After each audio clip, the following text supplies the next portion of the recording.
बहुत बहुत धन्यवाद सर। मैं सभा से क्षमा मांगता हूँ इस बात के लिए कि इस बीच में दो बहुत विशिष्ट अतिथिगण उपस्थित हुए और उसके लिए मैं सभा को सूचित करना भूल गया था, क्योंकि डॉक्टर वेद प्रकाश पांडे सर जब बोलते हैं तो इच्छा होती है कि बस चुपचाप बैठ करके सुना जाए। आज के इस कार्यक्रम के जो मुख्य वक्ता हैं आदरणीय प्रोफेसर अनिल राय सर और प्रोफेसर राजेश मल्ल सर की उपस्थिति हमारे बीच इसी दौरान हुई है। आपका स्वागत है।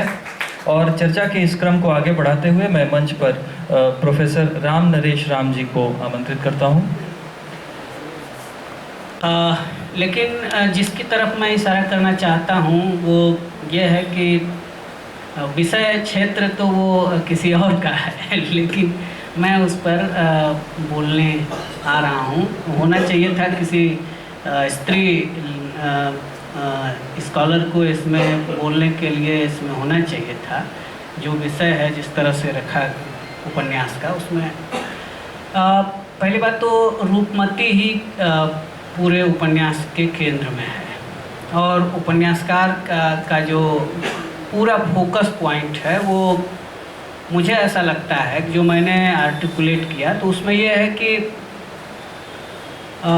पितृसत्ता एक बड़ा टारगेट पॉइंट है जहाँ पर इसकी नज़र है उपन्यासकार की, और फिर उसके जो आनुषांगिक आयाम हैं उसमें धर्म सत्ता है, राज सत्ता है और पारिवारिक जो संरचना है। ये तीन महत्वपूर्ण उसके अवयव हैं जिसकी तरफ लेखक ने, मुझे लगता है कि इन्हीं तीनों को केंद्र में रख करके लेखक ने इस उपन्यास को बुना है।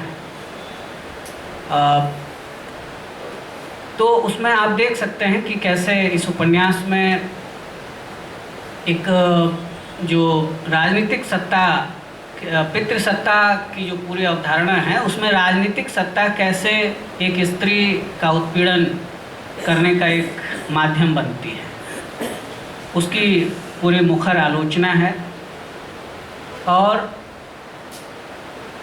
दूसरी तरफ धर्म सत्ता किस तरह से एक पितृसत्ता को के पूरे वैल्यूज़ को, उसके मूल्य को किस तरह से बहुत मजबूती के साथ उसको आगे बढ़ाने में भूमिका निभाती है और स्त्री उत्पीड़न के बड़े हथियार के रूप में अपने आप को प्रस्तुत करती है और अपने इसकी तरफ पूरी तरह से लेखक का ध्यान है इस उपन्यास में।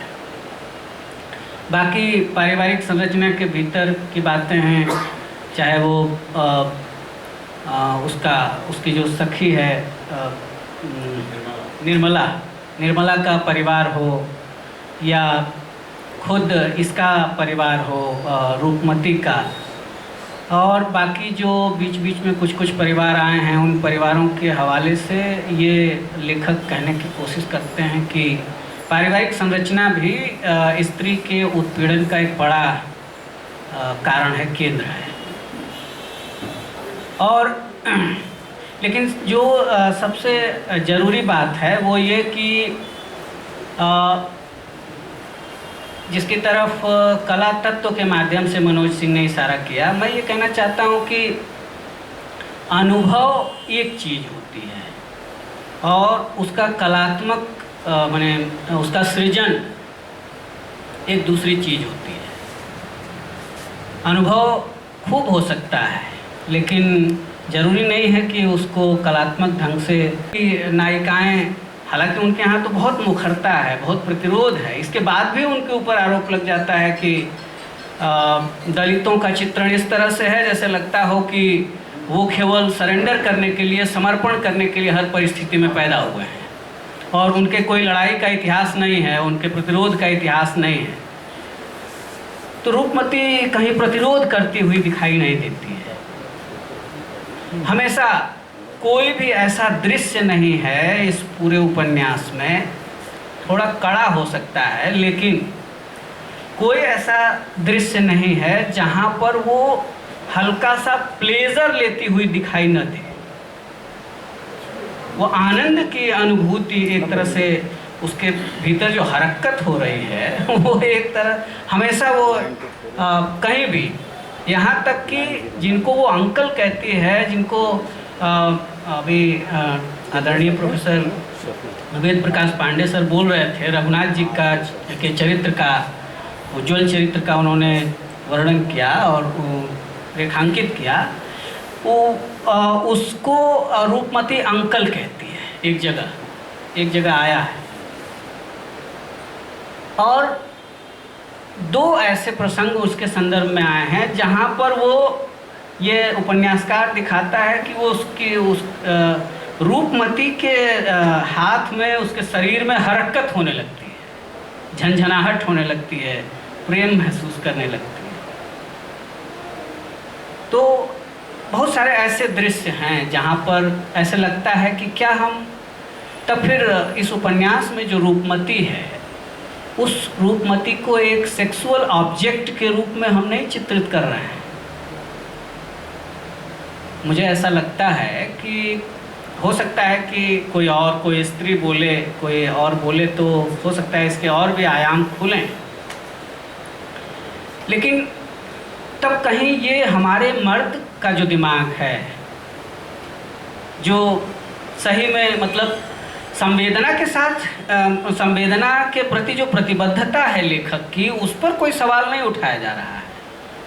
क्योंकि वो तो इसी बात का प्रमाण है कि अगर संवेदनशील लेखक नहीं होता तो ये विषय ही नहीं चुनता। एक स्त्री के दारुण कथा को विषय वस्तु के रूप में चुनना ही उनकी संवेदना, उनकी प्रतिबद्धता का सबसे बड़ा प्रमाण है। लेकिन फिर वही कह रहा हूँ कि संवेदना से कला की ऊंचाई, कला की गुणवत्ता निर्धारित नहीं हो पाएगी सिर्फ संवेदना से, और सिर्फ कलात्मकता से भी नहीं हो पाएगी। दोनों में जब तक संतुलन नहीं होगा तब तक नहीं होगा। तो इसीलिए मुझे लगता है कि लेखक जो है हर तरह के, उसने प्लॉट बहुत बड़ा, जैसा कि मनोज सिंह ने कहा है कि प्लॉट बहुत बड़े उपन्यास का है, लेकिन जैसे मुक्तिबोध याद दिलाते हैं कि कलाकार के लिए, जैसे अगर हम यथार्थ को ऊपर से केवल चिमटी से छू रहे हों, केवल ऊपर से छू रहे हों, तो कलात्मक जो ऊंचाई है उसके अभिव्यक्ति की संभावना उतनी नहीं रह जाएगी। इस उपन्यास के इंटेंशन में, उद्देश्य में कोई दिक्कत नहीं है। उद्देश्य है कि एक, लेकिन हर जगह उद्धारकर्ता पुरुष हैं इस उपन्यास में। हर जगह जो है उद्धार कर रहे हैं पुरुष, नायक की तरह वही आ रहे हैं। और इतनी एक ऐसी रूपमती जिसका प्रशिक्षण लखनऊ में हो चुका है, और जो पूरा, जिनसे लोग ला रहे हैं मिलने के लिए, कह रहे हैं कि हमारे लिए लाइन लग गई है कि विधायक जी से काम कराने के लिए, और विधायक जी उसको तरकीबें भी बता रहे हैं कि क्या क्या तुमको करना है।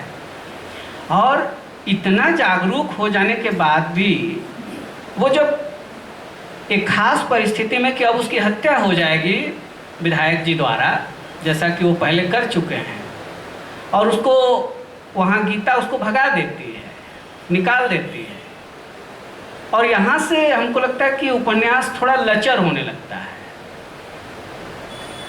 और ये लचर होता है, और फिर इसके बाद वो अपने घर वापस सिसवा या गोरखपुर क्यों नहीं आना चाहती है। अगर कोई नैतिकता का मामला है जिसको बातचीत करते हुए हम लोग बात भी कर रहे थे, तो कि वहाँ क्यों नहीं आना चाहती, कि अगर उस नैतिकता का ही मामला था तो जिस तरह का शोषण की संभावना उसकी दूसरी जगहों पर थी अकेले जाने की, उससे कम शोषण तो उसके परिवार में होता वहाँ पर, तो वहाँ क्यों नहीं आ रही है। तो ये जो मैं कह रहा था कि 3 लक्ष्य बनाए गए हैं, 3 सेक्टर बांटे गए हैं, और उस सेक्टर को पूरा करने के लिए उसको घर वापस नहीं लाया जा रहा है। वो फिर अभी स्ट्रगल में ही है, यात्रा में ही है, और यात्रा में रहेगी तभी उसकी कहानी पूरी होगी और उसका वो होगा। लेकिन वो हमेशा सरेंडर कर रही है, वो केवल चिंतन कर रही है कि मेरे साथ पीड़ित मैं हूँ, त्रासदी में हूँ। वो मन मस्तिष्क में उधेड़ बुन में लगातार लगी हुई है, लेकिन उपन्यास शिकार हो जाता है एक मर्दवादी दिमाग का, और वो जो है हमेशा जैसे ही प्लेजर की बातें आती हैं उसका सरेंडर तब तो जस्टिफाइड है, उसका चुना हुआ है। तब फिर इसमें तो कोई प्रतिरोध खोजने की गुंजाइश ही नहीं है, तब उसका चुना हुआ सब कुछ है। तब वो है ना कि पूंजीवादी जो नारा है कि अगर आप विरोध नहीं कर सकते हैं तो उसको एंजॉय कीजिए। कहीं ऐसा तो नहीं है कि उपन्यास उस दिशा की ओर बढ़ रहा है, और इसकी बड़ी संभावना है और ये बड़ा खतरा है उस उपन्यास में। तो कहने का मतलब यही है कि दूसरी बात जो मैं कहना चाहता हूँ कि ये सब क्यों होता है, ये होता है दृष्टिकोण के चलते। अगर हम सामाजिक दृष्टिकोण हमारा स्पष्ट नहीं है, लेखक, कलाकार, बुद्धिजीवी, आलोचक के रूप में हम सामाजिक संरचना को, सामाजिक यथार्थ को विश्लेषित करने का दृष्टिकोण अगर हमारे पास स्पष्ट नहीं है, मैं ये कहना चाहता हूँ कि तब दलित समाज को आप पढ़िए। दलित समाज की स्त्रियों से और ज़्यादा मिलने की ज़रूरत है, ऐसे लोगों के बारे में अध्ययन करने की ज़रूरत है। तब मुझे लगता है कि शायद नो डाउट कि ऐसे भी चरित्र आ सकते हैं रूपमती की तरह, लेकिन जनरलाइजेशन है ये, और इसीलिए मैं कहता हूँ कि ये उपन्यास की सीमा है। अगर मैंने बहुत कड़ा बोल दिया हो तो इसके लिए क्षमा चाहता हूँ, लेकिन विश्लेषण करना तो हम लोगों का धर्म है और ज़रूरत है, क्योंकि इसी से तो हम लोग आगे बढ़ेंगे, रचना आगे बढ़ेगी, आलोचना आगे बढ़ेगी। बहुत बहुत धन्यवाद।